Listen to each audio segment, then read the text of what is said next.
Hi, everyone, and welcome to this month's podcast where we're talking to Paul Breloff. Paul is the CEO of Shortlist, which he'll tell us all about. So, very welcome, Paul. Great to be here, Jerry.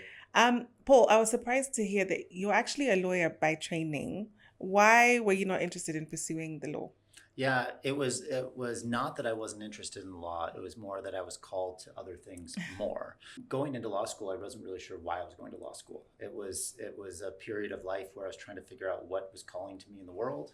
I liked that law combined, at least felt like it combined this intellectual exploration of how the world's put together and how policies are made, but also practical. You can still do something in the world, unlike, say, a philosophy PhD, which I was also thinking about. Philosophy PhD. Wow. Yeah, Okay. yeah, which would have been very impractical. And as much as I think it would have probably been fun, It would have been fun, yeah. I'm very glad I didn't do that as a profession. But you went to Yale Law School, which is one of the best law schools in the world.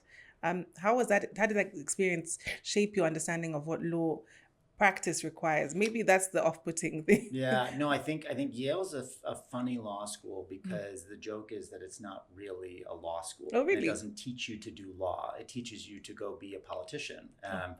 I'm embarrassed to admit this, but J.D. Vance, our incoming vice president, went to school at about the same time as me. I went to school with a very famous U.S. Senator, Josh Hawley. Bill Clinton and Hillary Clinton met at Yale Law they School, did. and many of the Supreme Court justices. And so I think that it doesn't really teach you necessarily how to be a good lawyer. It teaches you how to think like a lawyer, of course, but also how to think about how law interacts with the rest of the world. I really enjoyed that, although frankly, I probably would have enjoyed it more if it was more practical. I found that as I was going through law school, what I gravitated towards was the much more practical side of things. And so what I ended up spending a lot of time on, and what led to my future career in some ways, was a community development bank where through a fluke, the law school was given some money to set up a community development bank. No one knew what that meant. A bunch of us law students raised our hands, said, we don't know what it means, but we'll go figure it out. And it embarked on a kind of a 2-year journey of really digging into the interplay between financial services and community economic development. And I mean, that is very broad for a law school, degree type thing. You would expect that you're doing, courses, but that is actually how you got into understanding finance and then community and the impact that it could have. Absolutely. Oh, and I see. I think that there was a direct link between coming out of law school, and I really had 2 interest areas, both at the intersection of business and economic development or social benefit. One was real estate and thinking more about real estate as a tool of development. And I actually went and practiced law for 1 short year, primarily. This is when you were at Mayor Brown. Yeah, as a corporate and real estate attorney. The other interest was microfinance and the role that financial services could play in helping small businesses grow and making it easier for low-income households to I mean, when I was doing the research on you, you have had like a very diverse career. So I'm going to look at the list again. So you were in advertising for some time. So you did your Mad Men era. You ran a fintech, the Action Venture Labs. Then you led a microfinance institution in India. I didn't lead it, but yes, it was a senior. So it says senior lead, executive. Senior executive. Yeah. Okay. And then you worked as a lawyer. So you've done all of it to come to Shortlist. Maybe we should start. What is Shortlist, and maybe that can give a better picture of. And it has been a journey. I think the through line of my career has been trying to find the intersection of impact and capitalism, and how do you make capitalism work for good rather than bad, and innovation. I like doing new things. I like doing things that haven't been tried as much. I think Shortlist came out of this recognition of running an impact investing fund, investing in startups across Africa, Asia, Latin America, and seeing that very consistently we would give them money and then their next problem was immediately people. And while there's a lot of focus on fundraising and capital allocation, there's very little focus on how do you build a great team? Where do you find people? How do you develop them? How do you retain them? When in reality, most people, if pressed, would admit that's what makes or breaks a startup. That's what makes or break a company. So Shortlist emerged from this recognition that there was a lot of people allocating capital. There weren't as many people thinking about human capital and the role that human capital plays in successful businesses, in driving innovation. We didn't know what the business would be when we started it. We knew what problem we wanted to focus on: human capital, jobs. We initially started as much more of a tech business. We had a series of tools that made it easy to assess candidates, get to know candidates. So we were almost like an intelligence layer between the chaos of job boards and actual precious time interviewing and talking to candidates, trying to figure out who's a good fit. As we went into market, as we built the product, as we were licensing that to companies, we realized that to really solve the problem we wanted to solve, we had to get much more hands-on. And so through kind of around the same time as COVID, we started to make a transformation or pivot into a much more hands-on service business. So today, Shortlist does two main things. We do executive search, and we've become one of Africa's biggest executive search firms, probably the biggest that serves what we think of as the impact and innovation sectors. Yes. Startups, NGOs, philanthropies, investors. The other side, Shortlist Futures, is a workforce innovation lab, which is exactly as fuzzy as it sounds. But generally speaking, we're interested in solving problems at the nexus of economic growth and job creation. So we look out and figure out what are the areas that more young people could get jobs, or more people across Africa in general could get jobs. That has led us to do a lot of work in green economy and the green economic transition, and digital jobs. And so we run a series of programs, happy to get into more detail, but generally trying to get more Kenyans and Africans linked up into career track positions in these so training fields. It's actually not training. It's a common misconception. Because a lot of people think that the first step to getting someone a job is training. Usually not. Education isn't our problem. It's all of the other things around getting work experience. Where right now, typically, I think I've seen the statistic here that the average time it takes a college grad to find a sustainable employment can be 5 years. Gosh. So the issue is usually not, there are positions that require specialized training. Most positions are learn on the job. And so what we do is design programs that make it easier, quicker, and reduce friction to getting more young people into work experiences. This often means internship programs, apprenticeship programs, places where we're making it much easier for companies to access these people, to interview these people. We're sometimes also layering in some subsidy where we actually pay some of the people's wages for some period of time to incentivize companies take them on, give them this on-the-job training. Because I think what most people are missing right now, it's not education, it's exposure to great standards and great standard work, wherever that could be.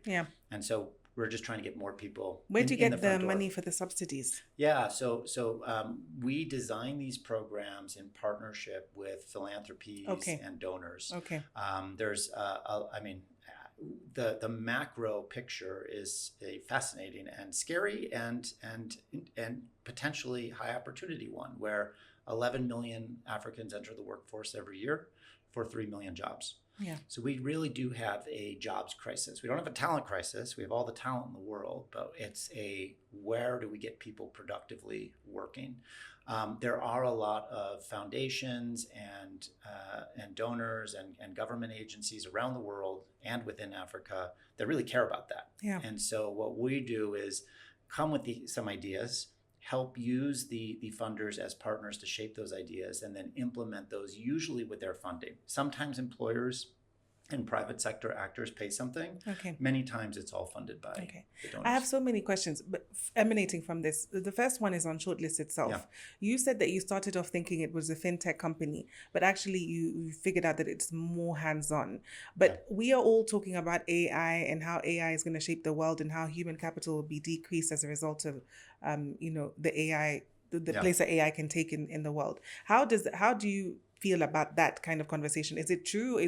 Do we need a human experience, or is AI going to take over? We think a lot about AI. The honest answer is nobody knows. I don't know, and I don't trust anybody who says they know, because I think the future around AI is really unclear. I think of it like a slow moving black swan event, an event that you really can't predict where we go from here. And that's partly because the jagged frontier of AI innovation, there are some things that AI can do really well today that is shocking. There's other very simple things like basic math that it can't do. And which sometimes each new model has an entirely different jagged frontier. That makes it tough to predict and tough to sense where it's going.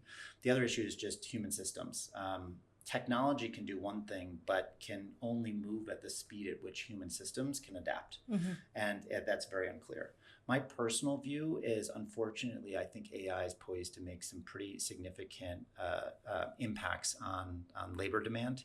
A lot of what we had focused on was remote digital work, people sitting in Kenya, around Africa, but working for global organizations in different ways. And so, just so that I can be clear, because it's an executive search, I would have thought that it's at a very high level. Are you saying that you're placing people? This is much more on the shortlist future side, which is much more early career. Focused. Fine. No, and shortlist search we can talk about, but is a whole different business that is still hands-on, and I don't think is very impacted by AI. By AI, certainly because of the level of skill that is needed for those kind of jobs. Yeah. Okay. All right. I think that AI is going to come for junior positions first. It certainly can do a lot of things. You're probably seeing within the practice of law. Yeah. It can do a lot of things that might take a first, second, third year associate many hours or days. It can do it in minutes. It's kind of amazing. I don't think it will disrupt the senior talent landscape quickly. I think the junior talent landscape, though, AI can already do a lot of the tasks that some of these digital jobs are. So I think that's scary. Yeah. On the optimistic side, we are trying to figure out what are the silver linings, what are the positive use cases.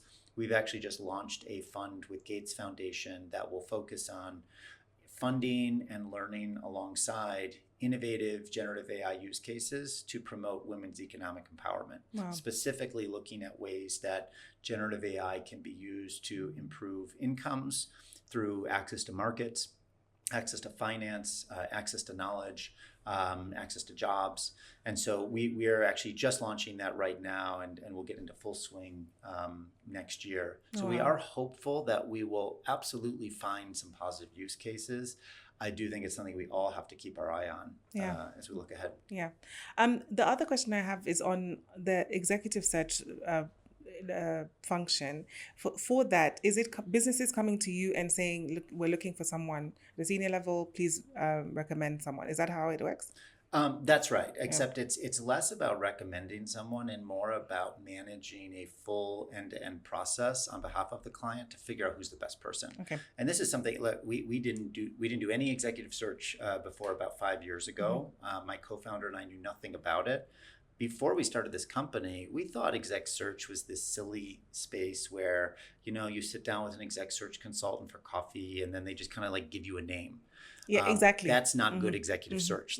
That some people might do it that way, but that's quite bad. It's actually a very structured process where you're using your market intelligence, your industry awareness, as well as your database to work with a client to really uncover what are they looking for, figure out where would that ideal person come from? So you're looking at what archetypes of person, what roles, what companies might this person come from. You're using the mix of your database, your networks, as well as LinkedIn research to figure out who's the universe of potential people. And then it's kind of a lot of legwork to call all those people, figure out, might you be a fit for this, sell the opportunity, engage their interest. Most of the best candidates aren't looking for jobs. Most of them are in a job, and you have to entice them into something that might be better. And that takes a lot of work. And then actually just managing the entire process to make sure the interviews are getting done, there's good decision making, the offers are negotiated. So as we realized, it is much closer to management consulting as related to people and important critical hires. And so sometimes people look at us and they're like, boy, you seem very expensive. Why don't you just send me some people? And we'll send them people for free because we want to emphasize that's not where you should be getting value. If you choose to hire us, it's because you kind of want this partner to do all of these steps. Yeah, I mean, it's at a very high level and very sophisticated. So, but looking across the continent, do you notice patterns of where these people are emerging from? Is it based on, what we would typically think of education, opportunity? Is it Nigeria? Is it Kenya? Is it South Africa? Is that where most of the candidates, the focus is? A lot of the roles that we work on are in the places you might expect. Yeah. So we do a lot of work in Kenya and a lot of work in East Africa, Nigeria, Senegal, South Africa, some in Egypt. Talent is coming from all over. Yeah. We're typically hiring people that are 8 to 20 years into their career. So education usually matters less than what have you actually done in your career? What have you accomplished? I think some of there's no rules here, but some of what we've seen is that people who have managed to get global exposure tend to do really well because there's just a greater awareness of how to interact in multicultural environments. Even if you're a Uganda getting hired into a Kenyan company, like having been exposed to how different companies can be and how standards can change is a really useful backdrop. And so I think that for younger professionals, if there's opportunities to work for a UK business for a year or two, work for a Nigerian business for a year or two, if you're a Kenyan, I think that's really valuable. The other thing is I do think startups and the emergence of a startup sector in Kenya over the last 10 to 15 years has been very positive for talent development because whereas sometimes traditional corporates, it's much more you get your position and then you're I hate to say this, oftentimes almost like moving paper around. You're like a cog in a bureaucracy and you're not necessarily learning how to think with agility and creativity. There's a not necessarily a fast pace around you, whereas startups teach you to be quite dynamic, teach you to be agile, be creative in how you solve problems. It's understood that you come in and you're probably not given a super clear job title. You just have to figure it out. Yeah. And that process of figuring it out is some of the very best experience you can get in the first 5 to 10 years. We are entering a period of history that is wildly volatile, wildly crazy. I think the more people can be exposed and to adapt, some of that and adapt, the better. Yeah.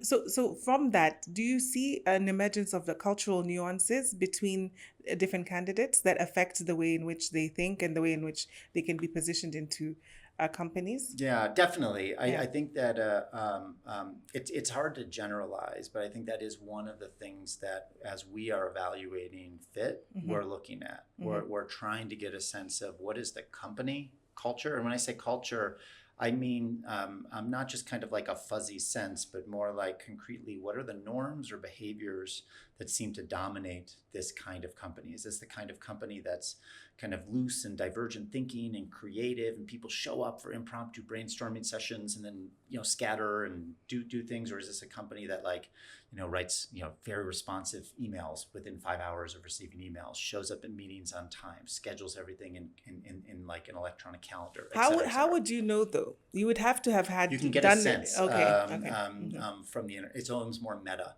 Okay. So you're evaluating like what kind of company is this, and then what is the manager like? Who is this person reporting to? How will they get along? What is their team like? And you can get a good sense from even just the interactions as part of the search process. Yeah. When you're sending across candidates, does someone typically respond within a day or not? Do they respond in complete sentences or not? Do they prefer kind of like quick WhatsApps that are a little bit chaotic and all over the place, or do they want you to send you a structured document?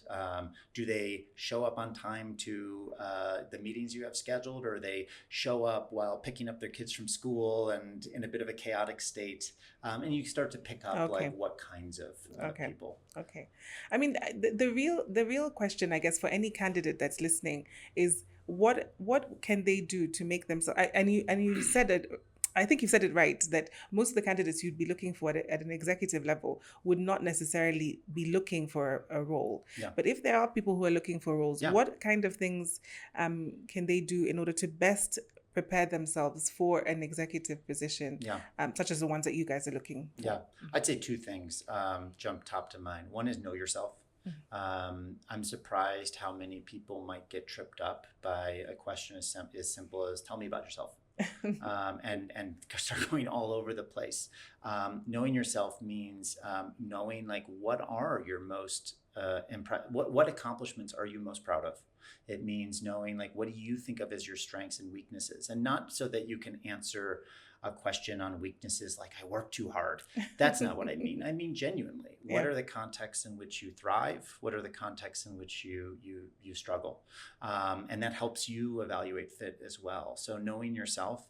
The other is approach your job search or any career transition like an entrepreneur.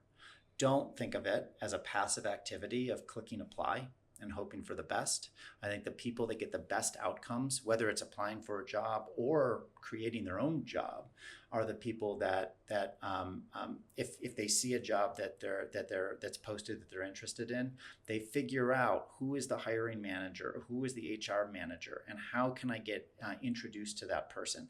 Whether or not they talk to you isn't the point. The point is that you kind of got into their inbox, and I can tell you as a recruiter, 9 times out of 10, that will get you onto the interview list. Yeah. And that's your first task. And as jobs are posted, if it's not a job posted, I think that 70 to 80% of all jobs are never posted online or anything. Mm-hmm. So it's a matter of creating your own job. And the way to do that, I think, is there's no easy way to guarantee it works, but generally find an organization and or a person that you're interested in. Try to figure out a way to ideally get an introduction to them, but reach out and keep reaching out in a polite way. And then try to explore what problems are they trying to solve. And then you map your own talents and experiences onto that to see where you can help. Mm-hmm. I've done this a few times where I kind of go into people and I explain, hey, I'm not asking you, do you have a job? Because if I ask somebody, like if you get asked, do you have a job? You're immediately defensive and you're looking for reasons to let this person down. Instead, you say, what problems are you interested in? What are you trying to solve right now? What's sort of are you thinking about the most? And if that corresponds to things you're good at or are interested in as well, you can, in that session, brainstorm how you might be able to help. You can follow up with an email saying, hey, how about I do these 3 or 4 things? Yeah. I actually did that in several instances where I said, you can pay me very little, or in some cases, I'll work for a few weeks unpaid so that we can get a sense of how we work together. Yeah. That is something I don't see people doing very much, but is often a way, particularly if you're mid to later in your career, you know what you want, but you don't know how to get your foot in the door, can be an approach. Well, I think that is a tall order for, and this is again something that is cultural. Absolutely. It would be very difficult to see someone actually, especially at a senior level, emailing and doing, but it takes that kind of courage, doesn't it? Absolutely. Yeah.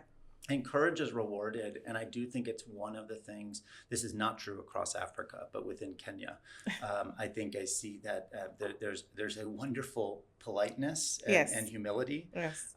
That in a certain part of the job market can be a disadvantage. I actually agree with that a lot. And even for junior people, I think getting that courage at an earlier level is much more beneficial, so that by the time that you get to the senior level, it's not a challenge for you. Exactly. Okay, so having built this business, Shortlist and Shortlist Futures, how has the journey been? Because you're an entrepreneur at the end of the day. How is the journey of being an entrepreneur? So much more difficult than I thought. Really? It's funny because before Shortlist, I had been an intrapreneur. 5 or 6 times where I had from scratch set up something new, but within an umbrella organization. Yeah. And so I was like, I'm pretty good at this. Like I know how to start things. There is something fundamentally different between starting something within an organization and starting something with no safety net, with no help. I remember the early days of Shortlist, we'd be having some weird finance or entity issue. And in the olden days, I would say, cool, go talk to the finance team. Yeah. But now it's like, we don't really have a finance team. Yeah. I guess I have to go Google this and I have to figure out who to call for help. And and there's this dynamic of no safety net that's interesting. As a CEO and co-founder, also there's just a lot of weight on your shoulders that's different from a day-to-day job. When I hear my wife have a tough day at the office and complain about work, it's a very different dynamic when you complain about a big corporate you work for versus your own business. Where frankly, you're kind of caught in this weird squeeze where you have to maintain positivity and motivation and clarity of thought and all of this for your team. You also have to do that for your quote unquote bosses, your board of directors, your investors, your shareholders.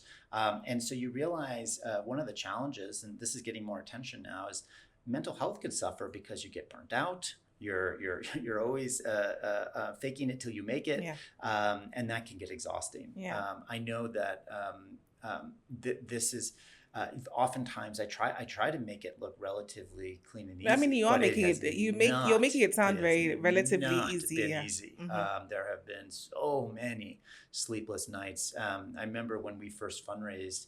I think lots of times there's this myth when someone sees that someone raised money, they're like, oh, it came so easy to them. And I know that like when we raised our first $1 million, I was very proud of that, but we had to talk to 190 investors, many of those multiple conversations, and 187 of them said no. And that's those are not fake numbers; those are real numbers. And so sometimes when I hear people say, "Oh, this system is rigged," I talked to 4 investors and they shot me down. It's like, no, you have to talk. You have to be relentless. And then once those people shot you down, you reach out back again in a month and you update them on your progress. And you say, "Hey, we're seeing great progress here. Can I interest you in another chat? I'd love to share what we're learning." So I think it's. I think it's bruising the whole process, but also there's a different kind of pride as well. When you kind of get some critical distance on it and look at it and you say, wow, cool, I played a really big role in this thing existing. People have jobs, we're having impact. It can be very rewarding. Is there Shortlist is in Kenya, or have you diversified across Africa? We work across Africa. But we don't have offices anywhere. I see. We have become a fully distributed team. We're experimenting with a number of ways in which we're investing in tech platforms to bring people together. We invest a lot in travel. People are traveling around a lot so that we have in-person time. But we now have teammates in Nigeria, Ghana, Senegal, Egypt, South Africa. I think Mauritius, UK, India, from before. So no, we're a quite distributed team. Still though lean and mean. We're only about 45 people globally. And since 2016, right? Yeah, since 2016. I mean, it's quite an achievement even to be going and thriving all those years later. Thank you. It wasn't always thriving. It wasn't always thriving. And you never know what next year will bring. In terms of like sorry, just so that I'm clear, you don't represent individuals, you just represent companies. That's right. And in fact, if you do have any professionals listening, oftentimes people think, oh, I need to go to coffee with executive search consultants. Actually, no. Usually exec search consultants won't have time for that because they're constantly interviewing people for specific open roles. But what they can do is very much, whether it's sending me an email or sending an email to Shortlist, we have a link. We very much want executives to be in our database. We want to know what jobs do you want? How much money do you want to make? What other things are you looking for? And that is very important and a huge source of how we find people for the roles. At any given time, Shortlist is working on about 80 open leadership roles. 80, that's huge. We do a lot across the continent. And talking to me or any one search consultant, I could only tell you about 5 or 6 that we're working on. So it doesn't help really to speak to one person. It helps to get in our database. If someone emails me at paul@shortlist.net, I then get you into the database and then circulate you to the search consultants in case there's anything across the team that people are seeing. I mean, that's a great tip for anyone who's listening so that they can send you an email. You'll be bombarded after this. That's fine. So let's talk about, Paul, the highs and the lows of the lows. What can you tell us has been the highs so far and then the lows? I think the highs have been those moments where we're able to create a program. I or want a specific research. Example. Yeah, like I'll give you one example from this past year that was very rewarding. We have been working for the last 6 years on a variety of clean energy and climate talent programs where we try to put young people into jobs. We've placed about 8,000 young people into full-time jobs across Africa, across about 200 employers. We realized we were being very reactive. We realized nobody had done research trying to forecast where will green jobs be coming from in the future? What are the sources of labor demand? What are the trainings that people need to get if they want to be ready for the job opportunities in 2, 3, 4, 5 years from now? No one had done that work. We didn't have the money to do that work, so we embarked on a pretty aggressive process to try to find someone to fund it, someone to help us do it. And we managed to partner with FSD Africa. We brought on BCG to do the analysis. And earlier this year, published this report, Forecasting Green Jobs in Africa. It's about 100 slides and a deep Excel database that has been incredibly useful to us. And as we've heard from others, to the sector, as they actually get a clear, granular picture of where will the jobs be. I mean, that's a great resource. Yeah, we should link it in this. Yeah, happy to. Yeah. And I think when we can do something like that feels like a genuine contribution, and we're able to do it and kind of look in the mirrors and say, wow, this was something we got to do as our jobs, as business. Yeah. And hopefully it will be really useful to a lot of people over time. Yeah. Aside from green, and everything green is very, in vogue at the moment, where else do you see the job market going if someone is young and looking to see where can I place myself? Yeah, I would have said digital, and I still think there's opportunities in digital, but they've changed in the last 2 years. Mm-hmm. If I was a young person interested in tech and digital, I would just learn how to use a variety of AI platforms to do specific things better. It's less about learning to become an AI engineer. Don't waste your time with that. And it's not about going and taking a training course in any particular platform. It's about thinking whatever kind of sector you like, architecture, law, finance, marketing, whatever it is, go figure out what are the AI tools getting built that are supposed to help, learn how they work, practice doing specific things with them. And I do think that AI can be a huge career accelerant and global leveler of talent. Whereas even if you started as a mediocre marketing person, using AI tools, you may accelerate into being among the best in the world very quickly. And I think that'll create a lot of opportunities. Yeah. I also think creative industries generally, thinking more about how music, entertainment, art, sports, which is a little bit different, but related. Even in Africa, you think that's very much. Mm-hmm. I think that generally speaking, there are of course lots and lots of opportunities in local economies with local companies, but those opportunities are not growing fast enough to keep everyone busy. Okay. So you do need to look at what can you quote unquote export. What are things the world will pay for? In dollars, ideally, or pounds, or euros, or whatever. Yeah. Mm-hmm. But what will the world pay for that we can share? Yeah. And that can be your digital skills, which is not bound in by any border.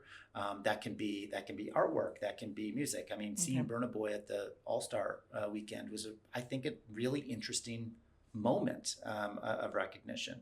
Thinking about watching the local Nairobi City Thunder win this Basketball Africa League berth, and the ways that can open up into an NBA franchise.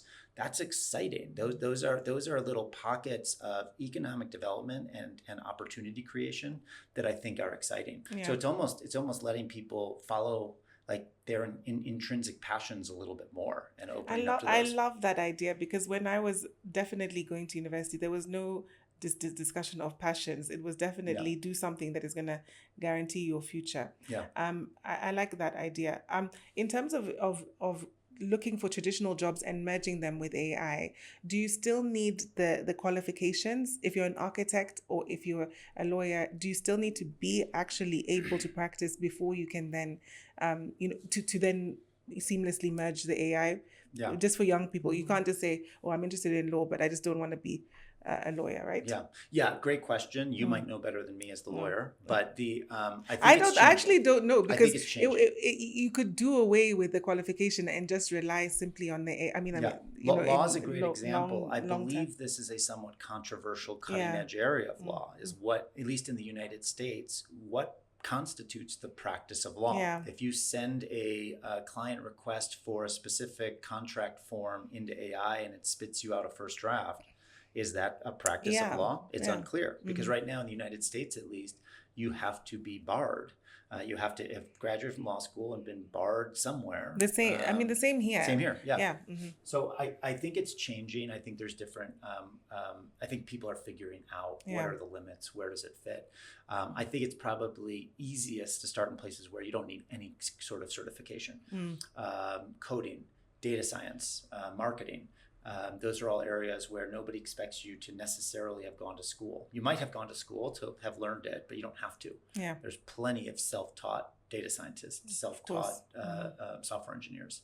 So I think starting maybe there would make more sense, but let's see. Okay. And what about the lows of this year? Of this year in particular? Maybe forever. I think the lows are moments where you're just dealing with deep self-doubt and you don't know where to turn with that. I found raising money, particularly the second time, to be an excruciating experience where every day I had to show up and bring this like shining smile and optimism to tell the story of Shortlist and how we would take over the world and make everyone's dreams come true. While most days I did not believe that. Most days I believe that, like, I have no idea if this business is working. I don't know if we're on the right path. I have a lot of data points that say we're not on the right path, but I have to kind of like gloss over those. One of the strategies that I came upon was almost creating an alter ego. I created an alter ego named Travis, who was... It's like Beyonce and her alter ego. Exactly. That's so funny. Sasha Fierce. Yes, it comes from that. It does. It comes from that. And it's essentially, I became this guy, Travis, that was entirely confident. When someone asked me a question, my normal instinct when someone asked me a question is, well, on this hand this, on this hand that, or I'm not sure. Admit I don't know. Never would admit I didn't know. I'd look them straight in the eyes, give them a straight answer, and try to give them what they want, even though it wasn't me. That was one way that I could come to terms with what felt like a deeply inauthentic experience. But it wasn't. It takes a psychological toll, and it's part of the reason that we've shifted Shortlist to try to stand on our own 2 feet. We are like a not big time profitable, but we're a profitable business that doesn't need venture capital anymore. And part of that has allowed me to then become a more honest, authentic leader. Like, I don't know that I could have been on a podcast saying, I really don't know if we're right or wrong in the middle of a fundraise. And I really feel for entrepreneurs of all ages. I see them across Kenya, across Africa, working on big problems, and it can be really difficult navigating like investors and the market. So those moments of self-doubt have been low. I think that's a very honest answer. In terms of, I guess we didn't even get to young Paul. Where did you think you were going to, like when you were in school, what did you think you were going to I had no idea. I think when I was young, I in fact wrote an essay when I was like 10 or 11 where I was determined to be an archaeologist. I love it. And a lot of that was based on a misplaced notion of Indiana Jones and what archaeology meant. But it's interesting to the extent to which I have now, as an adult, obviously not been an archaeologist, and I'm not Indiana Jones, but have been able to build a career where, in addition to just trying to build good businesses, I've really gravitated towards stretching myself into culturally unfamiliar and sometimes uncomfortable situations. It's been a source of pride that Shortlist has, I believe right now, people from 8 or 9 nationalities, all with different approaches and backgrounds and experiences. And so building kind of multicultural teams. But But yeah, when I was young, I didn't know. And I'm from a very small town where, wasn't exposed to the world. What's the small town? It's called Lockport, New York. It's a Okay. wonderful 20,000 person town. 20,000? Yeah. So it's kind of small, mid-sized. And when I was growing up, there was a factory there that made air conditioning moldings, and it employed a good percentage of the town. And sadly, over the last 15 years, it's one of many factories that have shut down. And so it's still a lovely place to be, but it has evolved a lot as a location. But there wasn't, like maybe once every several months we would drive into the big city of Buffalo, which most people don't think of as a big city. They think of it as quite a small city. So I think when I was young, I wasn't really aware of what opportunities were out there. I only started to see the range of things you could do in the world probably after I graduated college, not before. And it's part of what motivates some of our work, is recognizing that a lot of young people have no idea what jobs they should be interested in. They ask their parents for advice, and their parents might say, go work at a bank or go work at a telco if you can get the job. Stability, yeah. Insurance company. Whereas in reality, a lot of the growth there is not a lot of parents are probably telling their kids, oh my gosh, the green transition is going to change everything. Figure out a way to be working on climate. That will be like a guarantee of job security to the future.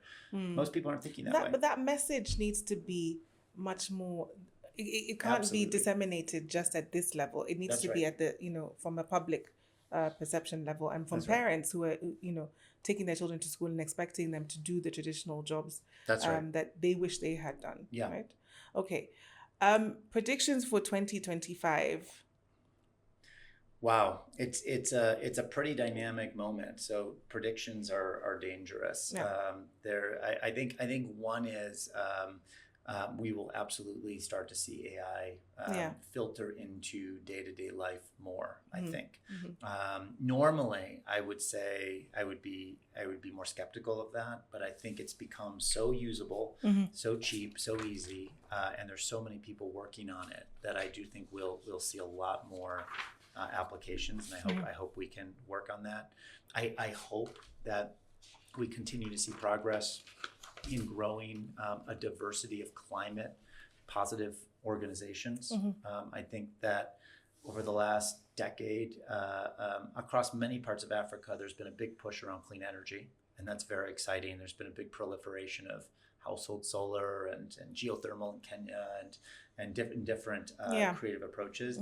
I think now we have to broaden beyond that, and so e-mobility and waste remediation, recycling, conservation, developing carbon markets. I can't tell if that'll be this year or a couple years, but I hope we see all of those are in the conversation. I guess we are also seeing that from a legal perspective because we do documentation. So I can appreciate that. E-mobility, carbon markets, all of that. Correct. Yeah. Okay. What tips would you give to someone who has an idea, wants to start a business, wants to be an entrepreneur like you? Yeah, a couple things.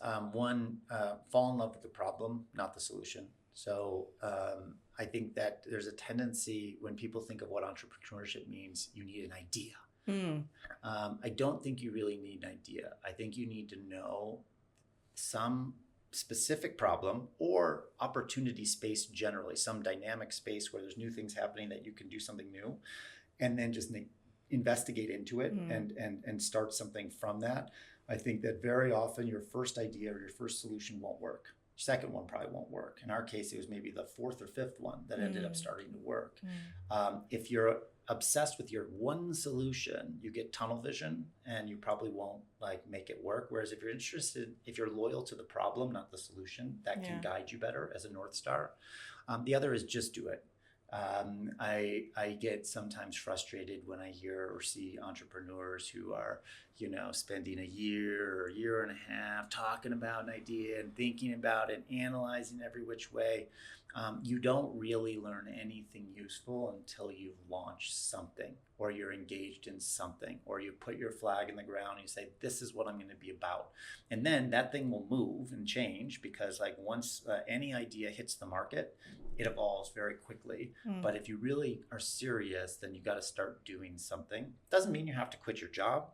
It doesn't mean you have to go build a PowerPoint slide and raise money, but start doing nights and weekends. Start serving a customer around the problem you have. Make them pay you something to see if there's willingness to pay. See if the next time you do it, it's a little bit better. What did you learn from the first one? And then just kind of growing from there. Yeah. What is the 5th iteration of Shortlist then? We are still the original animating mission hasn't changed and feels more alive than ever. We exist we exist to solve human capital challenges to unlock innovation and impact for Africa, and that's still true. I think more and more what we're seeing is we can diversify even more across the human capital value chain. Today we basically do 2 business units, search for senior and then futures for junior. We are next year likely going to launch a new, completely different brand, mid-level recruiting solution. We're launching a career community focused on helping young, ambitious Africans get their first green job. That'll focus on climate and careers in climate, and launching a series of things there. We're launching this AI fund to look at how AI can drive more incomes. So I think starting to spread out a little bit and figure out how we can get more creatively involved in addressing these other human capital challenges, I think is exciting. So it's less of a now. I think we're done pivoting. I think our last pivot was in 2020. To be where we are today, I think we're going to stick with the businesses we have, and now it's more about how do we do more. That's still on mission. I mean, I think that the solution, that the problem that you're solving for is definitely necessary, and I think you've identified that very well. And so we wish you really all the best as you continue to grow, and I hope to see more more successes for you guys. Great. Thanks so much, Njeri. You're welcome. But now we have a quick fire round just to get to know you. I just hope that it's Paul answering and not Travis. So It's been all Paul for the last few years. Yeah. You do seem very relaxed, and so maybe that's more It's much more relaxing to run a startup that doesn't need to go fundraise. Coming into your own. Fundraising, I think it's stressful. Stressful. Yeah. All right. Quick fire round. Beach or city holiday? None of the above. Mountain. None. Oh gosh. I'm more of a bush and mountain, and getting as far away from cities as possible. But where is that? Is that like Mount Kenya? Mount Kenya. Have you climbed? Yes. How many times? Once. Okay. Would like to do it again in the next year or two. Up to Lenanda, I guess. Yes. Yeah, I've done that, and I definitely cannot do it again. One of my favorite experiences. One of my worst experiences. It's a bit of a challenge because my wife is city, so one of our sources of frequent squabbles is about where are we going on vacation. If it's a city, then which one is her favorite? She's from New York City, and she will always love New York City. I would pick somewhere else. I think where we agree is Mumbai. We met in Mumbai. Oh, okay. We love Mumbai. I lived in Mumbai for about 5 years. So I think when we're stuck, we often go back there. Okay, cool. Favorite place, I guess Mumbai you've answered. Apples or oranges? My father is a dentist, we're retired dentist, so I'll say apples because I grew up learning that an apple a day keeps the dentist and doctor away. It was the doctor away, yeah. Pizza topping of choice. Being in New York, because it's controversial, I'll say pineapple. Oh, I like a pineapple. There are many people that hate that answer, but I like nothing more than the Hawaiian pizza at Pizza 360. Oh, really? Yep. I think it's terrific. So I'll often try to see if anyone will share it with me, and usually the answer is no. Favorite drink? Alcoholic or non-alcoholic? Any of the above. I do a fair bit of angel investing here, and one of my angel investments is 254 Brewing. Oh, nice. So I'll say Sandtrap. I spent many years living in Brooklyn, where everyone's obsessed with IPA. I know that is not normally the palate of most Kenyans, but that's what I was just tell me what does IPA stand for? I used to know. India Pale Ale. And it means it has a lot of extra hops, so it's very deeply flavorful and intense, which some people don't really like. I love it. So 254 Sandtrap. Not a fan of the Tusker then. I like Tusker too. I'm equal opportunity. Be a drinker. Yes. Okay. Thank you very much, Paul, for joining us. I think it's been a really good and insightful podcast to learn about what is the future of looking for a role. How do you look for a role? What is the best place to start? What does AI mean for the looking of for executive searches? and for the job market in Africa in general. I think you've been a great podcast guest. Thank you so much. Thanks, Njeri. See you guys next month.